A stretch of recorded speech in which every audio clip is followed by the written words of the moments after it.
20 और 25 साल की एज में जितने भी सनातनी सुन रहे हैं, अपने बच्चों की शादी, लड़की हो या लड़के, कोई भी क्यों ना हो, शादी तुरंत कर देनी चाहिए 20 से 25 की उम्र में। अधिकांश हमारे बच्चे गलत रास्ता कब चूज करते हैं? 16 से लेके 20 साल तक। ये रास्ता गलत रास्ता इस समय चूज करते हैं जिनको करना होता है। उसी समय अगर विवाह हो जाए तो काहे को गलत रास्ता चूज करेंगे? उन्हें पता है मेरे पास पति है, मेरे पास पत्नी है, तो मुझे इसकी जिम्मेदारी निभानी है। तो जब जिम्मेदारी आ जाएगी तो गलत काम करने से बच जाएंगे आपके बच्चे। समाज को अच्छी दिशा दिखाने की जिम्मेदारी हम लोगों की है, आप लोगों की है। और जो समाज में धर्माचार्य हमारे को मार्ग दिखाएं, हमें उस पर चलकर अपने समाज को बचाने का प्रयास करना चाहिए, तभी समाज बचेगा।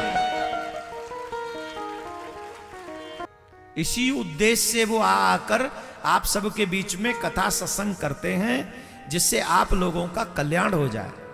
आप उसे चाहे समझो या मत समझो, वो आपके ऊपर निर्भर है। हर बच्चे की ड्यूटी है, बेटी हो या बेटा, जो माँ बाप कहें वही किया जाए। आज कितने घर ऐसे हैं जिनमें बच्चे माँ बाप की बात मानते? बोलो, हम अपनी अपनी मर्जी चलाते हैं माँ बाप के आगे भी। खैर, महाराज मनु महाराज ने जब ये कहा कि पुत्र विवाह करो, तो प्रियव्रत जी ने विवाह कर लिया और विवाह करके खूब राज्य किया, राज्य संभाला। प्रियव्रत जी के वंश में आग्नीद, आग्नीद के नाभि और नाभि के ऋषभदेव भगवान का प्राकट्य हुआ।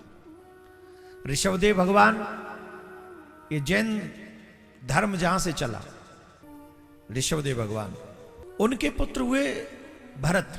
भरत जी महाराज के 3 जन्मों का वर्णन है भागवत में।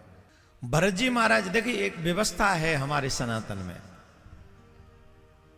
जन्म से 25 तक ब्रह्मचर्य, 25 से लेके 50 तक गृहस्थ, 50 से लेके 75 तक वानप्रस्थ, और 75 से लेके 100 वर्ष तक, जब तक जियो फिर सन्यास। बार बार जन्म किन को लेना पड़ता है? जो मरने से पहले छोड़ते नहीं है। क्या नहीं करते हैं? जो मरने से पहले छोड़ते नहीं है, उन्हें बार बार जन्म लेना पड़ता है। छोड़ना चाहिए। 25 से 50 के बीच में संग्रह करना चाहिए, जितना हो जाए, वो भी अच्छाई के रास्ते पे चल के, बेईमानी से नहीं। अगर बेईमानी से कमाओगे तो छूटेगा ही नहीं। बेईमानी से कमाई हुई माया पीछा नहीं छोड़ती है। बेईमानी का धन तुम्हारा नाश करेगा ही करेगा। आज नहीं करेगा, कल करेगा। करेगा तो होगा नाश। जितना तुम्हारा था ना पहले से, वो भी जाएगा उसमें। करो कितनी बेईमानी करोगे? परमात्मा से बड़ी तो ताकत तुम में है नहीं। या तो ये कहो कि परमात्मा से बड़े हो, और अगर छोटे हो तो वेट एंड वॉच भोगना ही पड़ेगा। भरत जी महाराज, ये हमारा नियम है कि 25 से 50 तक जितना संग्रह करें, उतना ही 50 से 75 तक छोड़ें, त्याग करें। इसीलिए शादी 25 साल की उम्र में कर लेनी चाहिए, उससे पहले पहले। क्योंकि जब आप 50 के हो गए, तब आपके बच्चे 25 साल के हो गए होंगे, और जब 25 साल के आपके बच्चे हो गए होंगे तो आप उनका विवाह कर दोगे। उनके कंधे जवान होंगे, आपके कंधे कमजोर हो रहे होंगे उस समय, और धीरे धीरे खत्म हो। लेकिन जब आप कमजोर हो रहे हो, तब आपके घर में एक मजबूत भी तो चाहिए कंधा, उस घर की जिम्मेदारी निभाने। वही है आपका बेटा। अब वो तब होगा जब आप 20-22 साल की उम्र में, 23 साल की उम्र में शादी करेंगे, 24 साल में एक बच्चा हो जाएगा। तो जब आप 50 के होंगे तो 25 का आपका बेटा हो चुका होगा, उसकी शादी हो चुकी होगी, नाती हो चुका होगा। तब आप छोड़ना शुरू कर चुके होंगे। तब शुरू कीजिए छोड़ना। कैसे?